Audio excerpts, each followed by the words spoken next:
Alright, I'm going to go ahead and convert one of my meshes to have a 3D imposter using Unreal's built-in plugins. So the first thing you're going to want to do is make sure you got the plugin. So it's up here. If you put in imposter, you get the impostor baker. So make sure that's added. You'll have to restart, of course.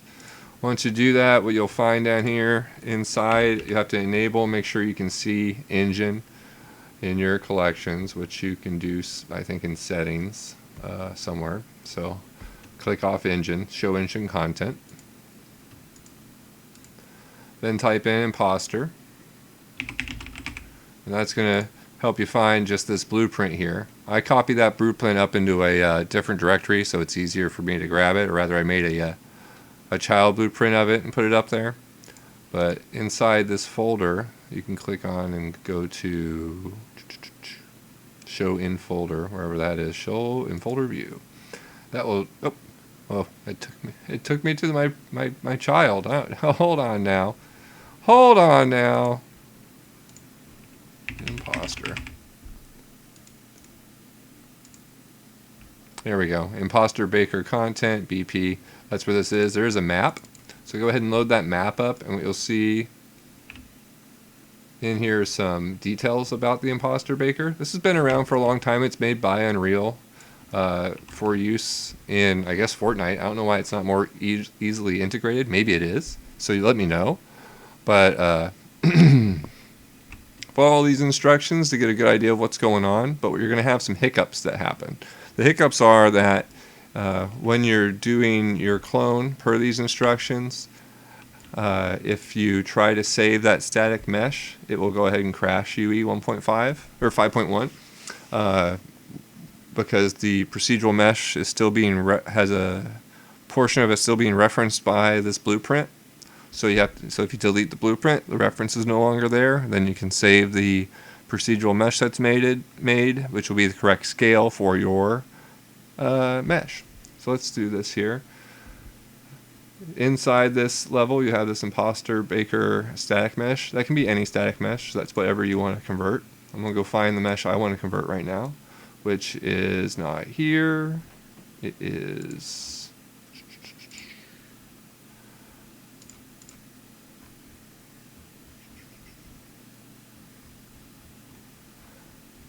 Sorry, I'm going to cut this out in the video, so I figured it's going to take a long time anyway because it's having to leave Unreal and go back. But I could just type rock, right, Micah? There, look at that. I can. Is this it? There it is. This is the mesh I'm going to do, so I'll put it on this thing. I don't know what worries me. I think I might have already did this. Nope. So I normally go into the mesh that I'm going to do and just delete all the level of details. That might not be needed.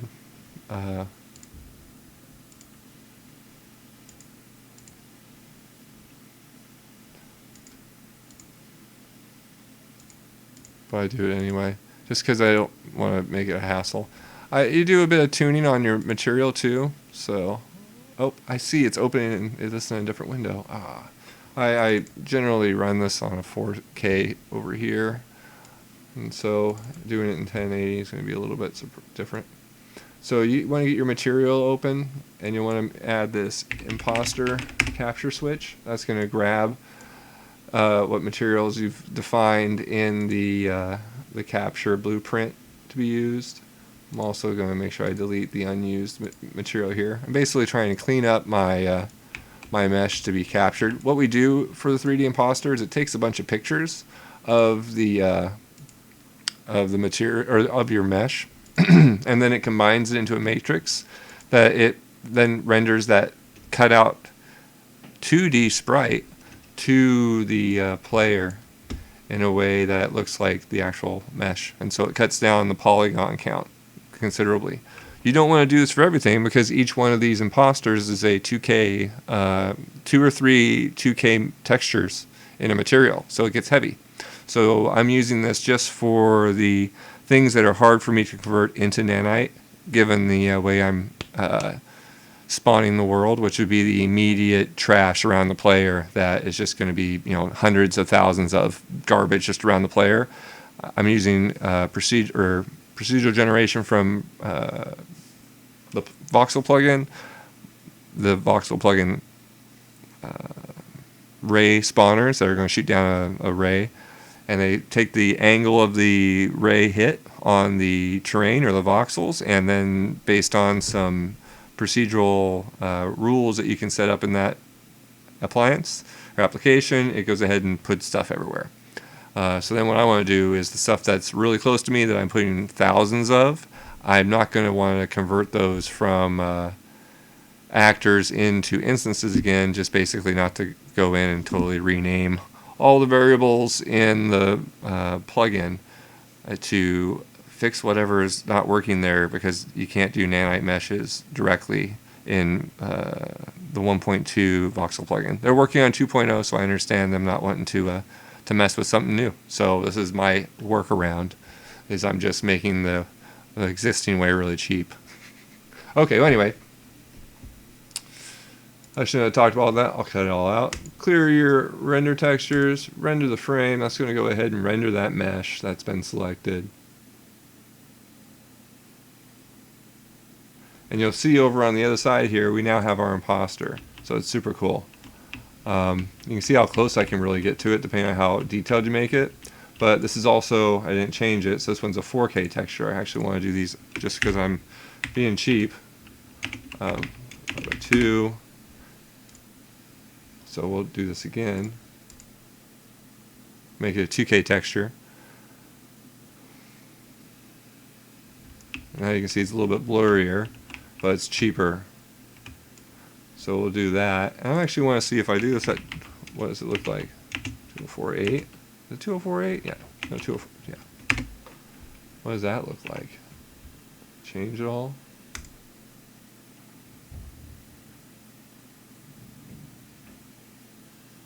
Maybe got a little crisper.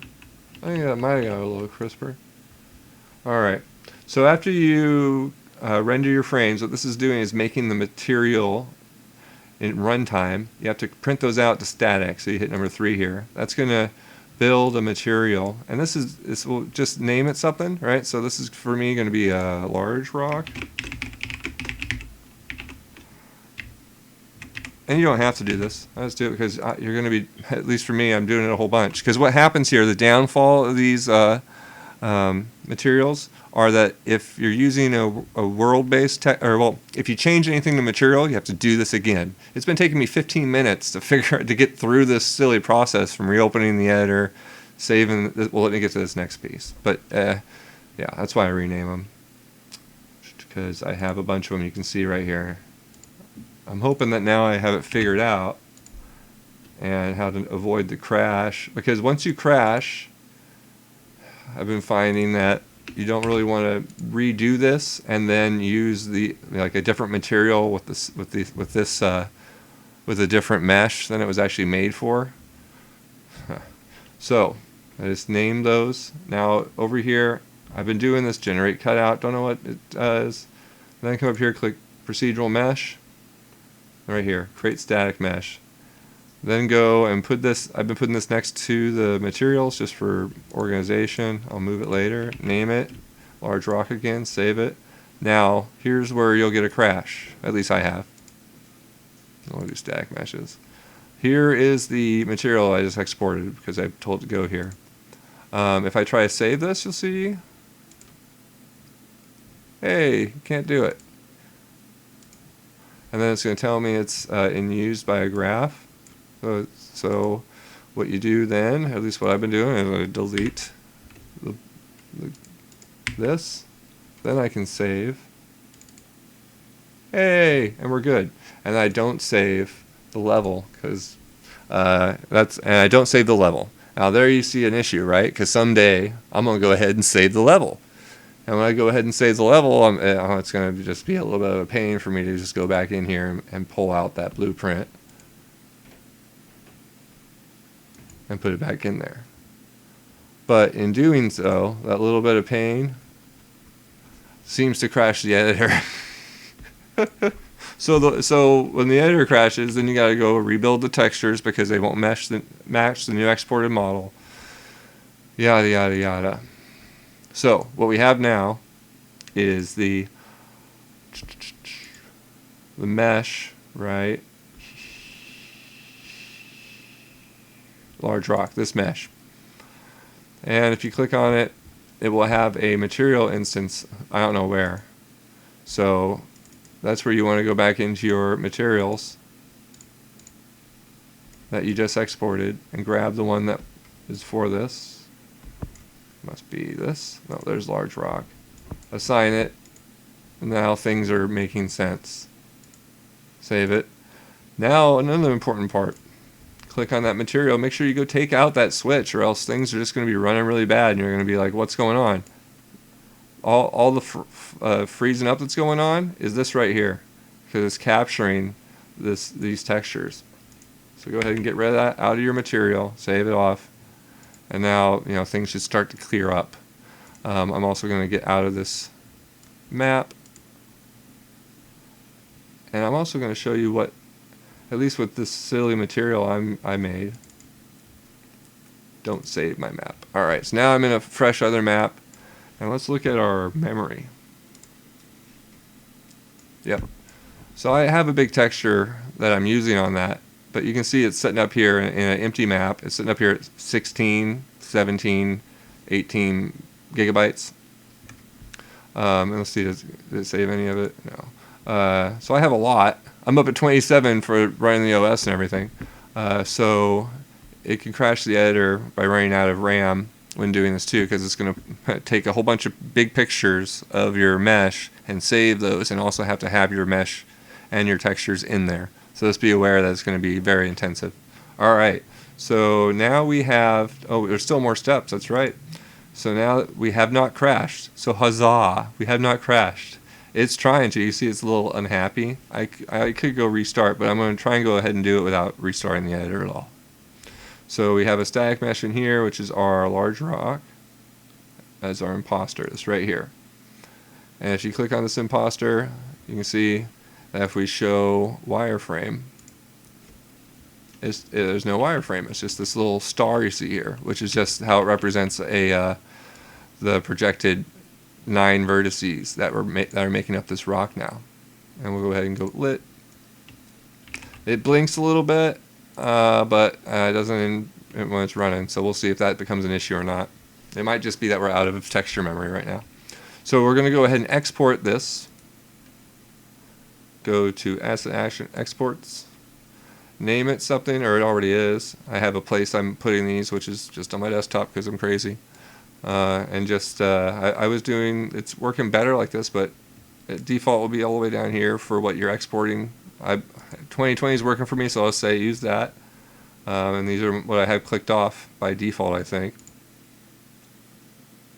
And it's going to export it. Boom. Now it's on my desktop somewhere. Now I need to go back to that mesh that I actually built this level of detail for. Row list. No. Down here. Rocket, baby. This one here. And you can see I have only one LOD. I'm going to go ahead and import on the other side here the LOD. So what we're doing here is we're saying we have a custom LOD, which is our 3D imposter for the LOD1 here. I don't know why it's not really showing up, honestly. But let's go ahead and I know I need to select the right texture for it. So bring it over here. Come down to here. Rock, medium rock. Oh, did I pick a medium rock? I meant to do large. All right. Well, there's the mesh for it. Large rock. There's a stack mesh too. Uh-oh. Where am I? Oh, sorry.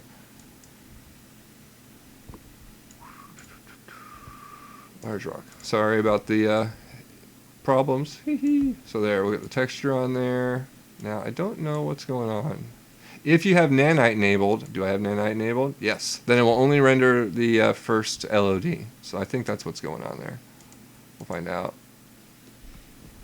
But I got that, I got that, I got these. I want to check this out.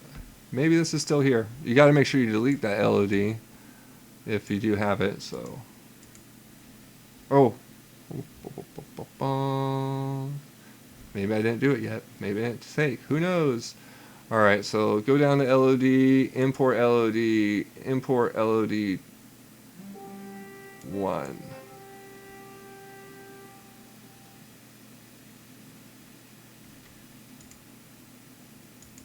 This is kind of weird. Remove LOD.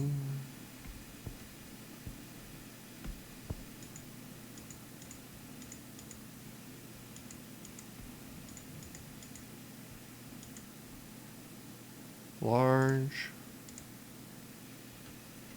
LOD auto. LOD 0. LOD 1. Oh. Okay, there you go. Look how good that is. That can't be it. That can't be it. Yeah, that can't be it. It says nanite triangles again. It's messing with me. Let's go see why. Why? Oh, it is trying to spawn nanite. So it might actually still be nanited. Rock. Oh, yep, there we go. Alright. I thought we fixed that. But you gotta make sure you turn off nanite if you're naniting the rock. So I'm turning this off of nanite and turning it into instance now. That's because I'm spawning it with the program I'm using doesn't know how to touch nanite. That's why it's doing it that way. Boom. There we go. All right. Boom, boom, boom. That one's not used. It was from when we tried to do it before. You see it looks bad, but look, if we zoom out a little bit, it looks good. LOD 0. LOD 1. Look at that. That little change right there. LOD 0, LOD 1. And then we get wireframe wise. Look at that. From this to that. Super clean. And this all gets instanced too. And a dirty little secret, if you do place these manually, which you're probably going to do that rather than using a plugin, then you can turn on nanite. So play around, but the shadow at the second distance looks a little weird. All right, so I turned off nanite on it. We've cleaned off and took out the flag for capturing the imposter off the texture. We went ahead, exported that texture or the imposter's mesh out of Unreal so that we can import it into our static mesh that we're adding it as the second LOD on. And then we add the texture from the imposter for that second LOD. The last part to do is really to tune your distance at which the imposter and the mesh changes. Here you can see it's really noticeable. So what we do is we want to make it less that way. So you can turn off auto compute LODs down here. Then you can go to and set, okay, when it's 0.5, do the change. And then it updates, I believe. So now you can see it's back out here. Let's do, and if you want to just judge it by the screen a little bit, right about here, 0.2, it tells you right up here in the corner, 0.2. I'll set it to 0.25 just because I'm cheap. Save it, auto, and now that's still pretty noticeable. Still pretty noticeable, but this is let's go look at and see what it looks like in the game first. All right, so with all that done, and we didn't crash. Beautiful. That's awesome. So let's go ahead and load my world where I'm using this. In this world with the plugin, I'm spawning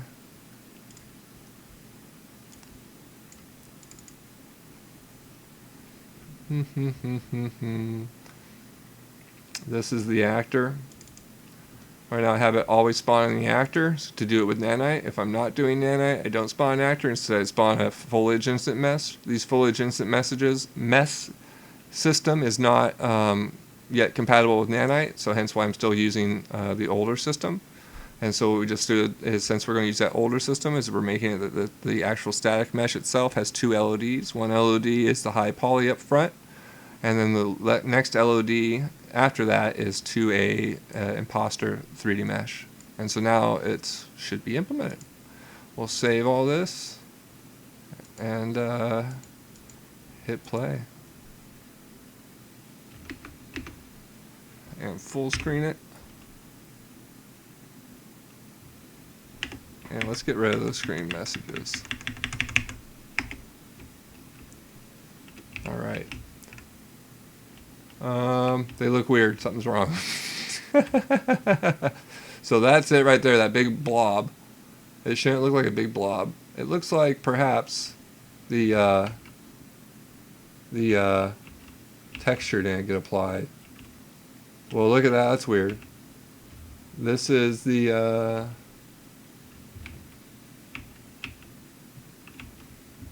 I'll go figure that out. I think the texture didn't get applied. All right. Hopefully that's all it is. Oh, it's applied in the editor though. I should have changed that texture. Yeah, I should have changed that texture. I have a texture. So the texture might be applied. It's just that whited out from at playtime. No. Is it?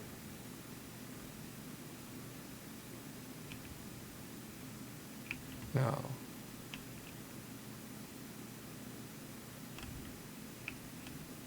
What is going on here, man?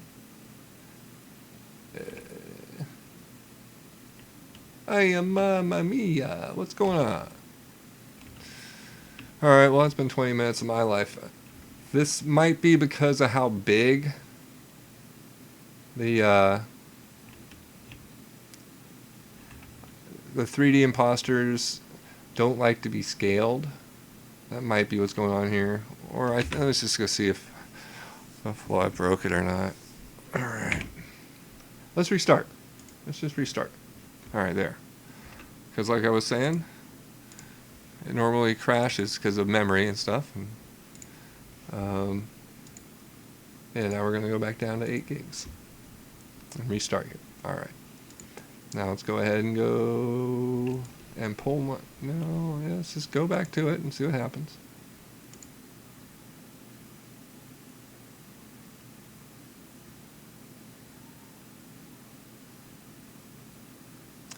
I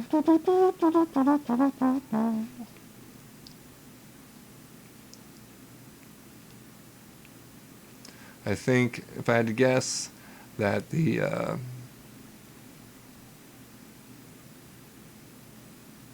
it just compiled it. I want to change that texture, so you can see right there the texture. How my texture works is that the more of an angle you're at, the more like sand you'll have on you. So those are tilted additionally to how we did the imposter capture. So they have sand on top of them when they shouldn't. In the world anyway, so then they look different. Hey, there we go, it fixed it.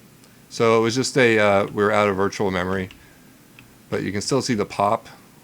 Oh, let's get full screen. You can still see the pop where the texture comes in. So I'm going to change that texture and redo this. And because of those texture differences, that's why you're going to be doing this a bunch. At least for me. But I like it. It looks pretty good there. Let's see.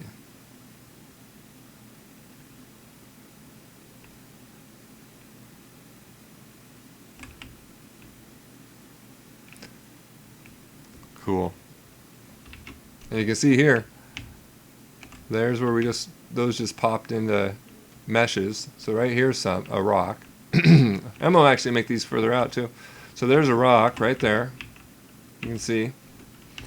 And we're gonna walk back, and when it changes texture slightly, now it's a imposter, sprite. Those are sprites too. So yeah, I'm gonna make it a little darker maybe. With that, yeah, that's what I'm gonna do. With the next texture, they're going to end up being textured like these rocks,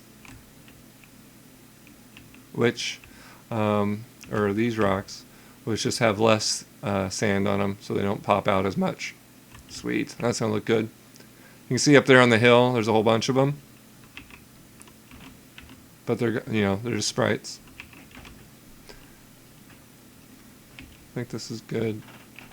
Oh, I can cut them down more too. So I'm gonna go in there and cut those down more. Well, actually, let me look at 4K, because you're like, Hey, what about us looking at it in 4K? I guess we can do that. If we do that, looks like this.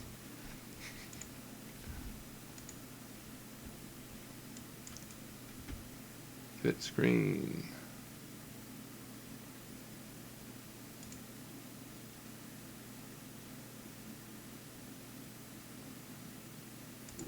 There we go. We're going to open this thing up. Open this thing up. What was I doing? Are we in play mode right now? No. Oh, I was going to make the mats a little bit better. So that was this guy, right? So then we come into him. We're going to adjust this number up to 0.4 maybe. Save it. Do this. We hit play again. Now this runs a bit slow because we're in the editor and I'm also on an old video card. So we'll do that. Alright, so there's that conversion. Now it turns a little bit closer. There you can see the two rocks, now they're sprites. Two rocks.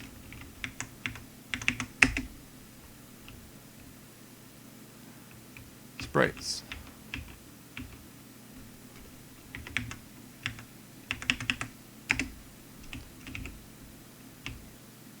Rocks. Sprites. Rocks. Sprites. Yep, we'll go ahead and maybe we'll change that texture and do this again.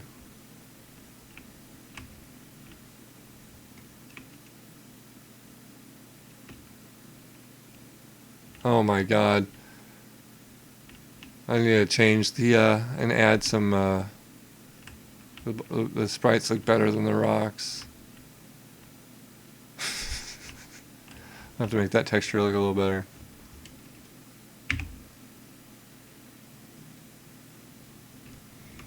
Alright, good luck out there. Stop recording.